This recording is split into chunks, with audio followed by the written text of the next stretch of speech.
Hello दोस्तों, आप सभी का करियरगंज में स्वागत करता हूं।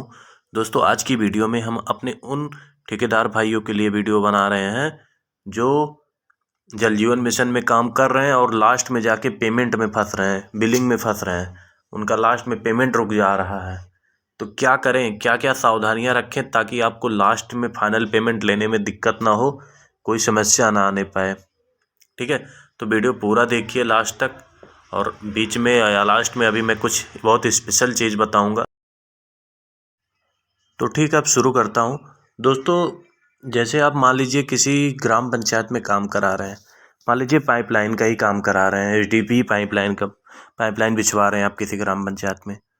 तो वहाँ पे आप जो इंटरलॉकिंग है उसको तोड़वा देंगे, तब पाइप लगाएंगे, पाइप अंदर डालेंगे, वो तो करना ही पड़ता है। उसके बाद मान लीजिए खड़ंजा है, खड़ंजा आप उखड़वा देंगे, खड़ंजा उखाड़ के उसको डिसमेंटलिंग करके फिर वहाँ पे जो है पाइप डाला जाता है। ये सब करने के बाद जब आप बैक फिलिंग कर देंगे, उसके बाद फिर इंटरलॉकिंग या फिर बीओई जो है उसको आप वापस जब सेट करते हैं तो वो अच्छे से हो नहीं पाता है। और नहीं हो पाता है क्योंकि एक साथ जब पूरा कोई भी सड़क बनता है तो अच्छे से बन जाता है, लेकिन बाद में जब थोड़ा थोड़ा पार्ट में बनता है तो वो नहीं बन पाता है। तो ये प्रॉब्लम तो आप समझते हैं, आपके लेबर समझते हैं। मान लीजिए आप बना भी दिए, बहुत अच्छा बना दिए, तब भी कुछ दिन बाद वो धंस जाता है, बहुत जगहों पे बीच बीच में धंस जाएगा। लेकिन आप अब यहाँ पे मामला फंसता है। यहाँ पे मामला ये फंसेगा कि कंपनी जब फाइनल पेमेंट आप मांगेंगे, मान लीजिए 70% आपको मिल गया है, और कंपनी के पास जाते फाइनल करो तो बोलेगा भाई देखो वो जो जहाँ जहाँ धंसा है उसको जाके आप सही करो। तो वहाँ पे आपका बहुत लॉस होता है, बहुत ज़्यादा खर्चा होगा। अब कितना जगहों पे थोड़ा थोड़ा अगर देखेंगे तो कहीं न कहीं थोड़ा बहुत हमेशा धंसा ही रहता है। ठीक है, तो चक्रोट को या खड़ंजा को या जो भी सड़क है उसको लेवल में लाने के लिए आपको बहुत पैसे खर्च करने पड़ेंगे। तो यहाँ पे आपको क्या करना है, यहाँ पे अब बताता हूँ किसका रोल आएगा जो आपका काम बना देगा। आपका प्रधान का रोल आएगा। ठीक, अब कंपनी को आपको क्या बोलना है कि देखो देखिए सर, आप जो ये आप बता रहे हैं हम इतना कुछ नहीं करा पाएंगे। ठीक है, जो हुआ हमारा पैसा वैसे ऑलरेडी बहुत खर्च हो गया है, कोई काम नहीं करेंगे, अब आप हमारा पेमेंट दे दीजिए। तो बोलेंगे कि दिक्कत है, तो आप बोलो किसको दिक्कत है, तो बोलेंगे भैया ग्राम प्रधान शिकायत करेगा। वो अगर नहीं भी बताते तो आप जान लीजिए ग्राम प्रधान ही होता है जो उसका मेन रोल होता है। वही शिकायत करेगा कंपनी में कि हमारे ग्राम पंचायत में चक रोड धंस गया है, सड़कें धंस चुकी हैं, बीच बीच में जो हम ईंट सड़क बनाए थे सब बेकार हो गया है, एक कॉन्ट्रैक्टर बेकार करके चला गया। तो उनको बोलो कंपनी वालों को कि भैया ऐसा है, सहमति पत्र आप बना के दो, हम उससे सिग्नेचर करा के दे देंगे आपको, बात खत्म। और हम बनाएंगे नहीं, आप बनवा लीजिए। इस हिसाब से बोल के आप जो है सहमति पत्र ले लीजिए। देखिए आपके सामने सहमति पत्र दिख रहा है, है ना, इसी तरह से रहेगा। यहाँ पे प्रधान अपना सिग्नेचर कर देगा और नाम लिख देगा, इस मोबाइल नंबर रहेगा, सब कुछ मेरा डिटेल रहेगा। तो जो कंपनी आपके यहाँ काम कर रहे हो उसे सहमति पत्र पे आप सिग्नेचर करवा कंपनी को दे दीजिए, बात ख़त्म। उसके बाद बोलो कि अब मेरा फाइनल बिल लगाओ, तब वो फाइनल पेमेंट लगा देगा। जब आप काम करवा रहे हैं ग्राम पंचायत में, किसी काम करवाने जाएंगे, जब शुरू करेंगे तो वहाँ पे देखिए कुछ प्रधान तो बहुत अच्छे होते हैं, कुछ प्रधान जो होते हैं अपने आप को प्रधानमंत्री समझते हैं। तो वहाँ पे बचना है, ऐसे प्रधानों से आपको जो है वाद विवाद नहीं करना है, उनको थोड़ा सा सब्र रखना है अपने आप को। हमारे कॉन्ट्रैक्टर भाइयों में होता है थोड़ा, उतना खुद को संभाल नहीं पाते, लेकिन ठीक है, कोशिश करिए संभाल के रखिए। इन लोगों से उलझना नहीं है, प्रधान प्रधान को मिला के रखिए, क्योंकि लास्ट में ये लोग काम आएंगे। आपका मान लीजिए 5 लाख 10 लाख रुपया फंसा पड़ा है कंपनी में, इसके एक सिग्नेचर से वो पेमेंट आपको मिल जाएगा। इसलिए प्रधान से कभी वाद विवाद नहीं करना है, उसको मना खिला पिला, मतलब जैसे भी है वो प्रधान जैसे भी खुश रहे उसको खुश रखिए, है ना। बाकी टीपीआई को खुश रखना ही है, आप तो जानते ही हैं, टीपीआई को खुश रखिए। और जो आपके यहाँ साइट पे आ रहा है, एक चीज़ हमेशा ध्यान रखिए, जो साइट पे आ रहा है ये साइट इंजीनियर कंपनी का, उसको भी हमेशा खुश रखना है, साफ साफ बोल के रखिए, क्योंकि मतलब जो भी हो उसको खुश रखेंगे, क्योंकि उसकी एक छोटी सी बात जाके अगर कंपनी में बोलता है, छोटी छोटी चीज़ों को लेके आपका पेमेंट फंसा देगा वो, है ना। उसकी बातों का वैल्यू होता है कंपनी में। वो आपके लिए साइट इंजीनियर है, लेकिन वो कंपनी के लिए एक वैल्यूएबल पर्सन है।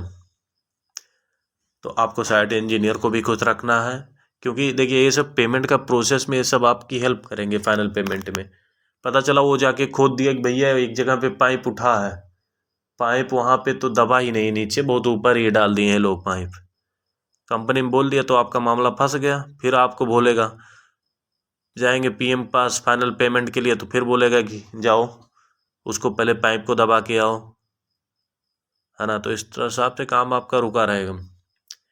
तो इनको भी आप खुश रखिए। साइट स्टार्ट कर रहे हैं आप, जो लोग स्टार्ट करते हैं नए नए, ये लोग ये सब गलतियां, बहुत सारी गलतियां कर देते हैं, तो इसलिए उनकी कंपनियां जो है पैसा और बस फंसा के रखती हैं। तो चलिए, और ये हो गया एक चीज, दो चीज़ समझ लिए। अब तीसरी चीज़ जो है, मान लीजिए कंपनी उसके बाद भी आपको परेशान कर रही है फाइनल पेमेंट देने में, तो आप चले जाइए ज़िले में एक्सीएन साहब के पास। एक्सीएन साहब से मिलिए, डिस्ट्रिक्ट में मिलेंगे आपको, वहाँ पे उनसे मिलके उनको आप अपनी प्रॉब्लम बताइए, उनसे बोलिए, उनको साहब उन मतलब वो फ़ोन करके खुद ही प्रोजेक्ट मैनेजर को आपके डांटेंगे, ठीक है। अगर मान लीजिए उस यहाँ से भी आपके मतलब ये नहीं मान रहे हैं, एक्सीएन साहब भी आपकी नहीं सुन रहे हैं, एक्सीएन भी आपको इग्नोर कर रहा है, तो आप जाइए अपने लोकल के सांसद, जो आपके यहाँ ज़िले के सांसद हैं, उनसे मिलिए, या फिर लोकल के विधायक जिनकी चलती हो। तब आप यहाँ पे पॉलिटिक्स भी यूज अपना पॉलिटिक्स का भी यूज करिए, और वहाँ पे एक्सीएन से को फ़ोन कराइए कि एक्सीएन साहब इनका पेमेंट दिलाओ। तो वो कंपनी में फ़ोन करेंगे, कंपनी को प्रेशर रहेगा तो दे देंगे। क्योंकि क्या हो रहा है, कंपनियां सीधे साधे कॉन्ट्रैक्टर को बहुत बुरी तरह से लूट रही हैं, अपना झोला भर भर के कम ठेकेदारों को बर्बाद कर दे रही हैं। इतना पेमेंट रुका है, बहुत कम ही लोग हैं जो 70% से ज़्यादा पेमेंट पाए हैं। बहुत कम लोग हैं जल जीवन मिशन में 70% पेमेंट मिलता है, उसके बाद जो है ऐसे मामला फंसा रहेगा। तमाम चीज़ें को लेके आपको रोक लेंगे। तो ये हो गया एक्सीएन वाला सीन, ठीक है। एक्सीएन, लेकिन अगर आप कहीं आप काम फंसाए हैं तो वो भी एक्सीएन के पास जाएगा बात। तो काम नहीं फंसा होना चाहिए। आप साइट फ्रेश रखिए, साइट अपना काम कंप्लीट रखिए। ये नहीं कि आप पाइप कहीं बाहर कर दिए, कहीं नीचे कर दिए, कहीं ऊपर कर दिए, वो सब आपको सही करना पड़ेगा, ठीक है। और डिसमेंटलिंग करने के बाद जब उसको वापस लगा रहे हैं, सड़क को सही कर रहे हैं, तो उस सड़क को आप जो है बढ़िया से लेवल देके अच्छे से बैठवाइए, ताकि बाद में प्रधान के पीछे रिक्वेस्ट ना करना पड़े कि भैया प्रधान जी साइन कर दो। क्योंकि प्रधान भी कहेगा मेरे यहाँ काम तो सही किए नहीं हो, साइन नहीं करूँगा। नहीं करेगा तो क्या करोगे, है ना। तो इसलिए काम सही करिए। और पीएफ आपको बनवा के रखना है। कुछ कंपनियां पीएफ मांगती हैं मंथली, वो तो आप जमा ही कर रहे होंगे, तो पीएफ वफ। बाकी दोस्तों मैं ऑलरेडी बना के रखा हूँ जल जीवन मिशन से रिलेटेड सभी समस्या, सभी प्रॉब्लम और उसका समाधान। प्लेलिस्ट है, पूरा वीडियो, हर तरह का वीडियो है, कैसे काम शुरू करें, क्या क्या प्रॉब्लम आती हैं, सभी प्रकार का A to Z सब कुछ बना के रखे हैं। तो अगर आप कॉन्ट्रैक्टर हैं तो पूरा वीडियो देखिए A to Z। डिस्क्रिप्शन में वीडियो का लिंक भी दे देंगे, और आपको हमारा ग्रुप है, चैनल, जिस पे ऑलरेडी हज़ारों कॉन्ट्रैक्टर हैं, चैनल, टेलीग्राम चैनल का भी लिंक मिल जाएगा। आप चैनल पे जाके वहाँ पे हमसे बात भी कर सकते हैं, और भी बहुत सारे कॉन्ट्रैक्टर भाई हैं, उनसे आप बात कर सकते हैं। तो टेलीग्राम चैनल ज़रूर ज्वाइन करिए, और सभी वीडियो को देखिए अच्छे से समझ के, तब काम शुरू करिए, आगे बढ़िए। और इंस्टाग्राम भी आपको दे दूँगा, उस पर भी आप फॉलो करिए। चलिए इस वीडियो को यहीं पे ख़त्म करते हैं। बहुत बहुत धन्यवाद।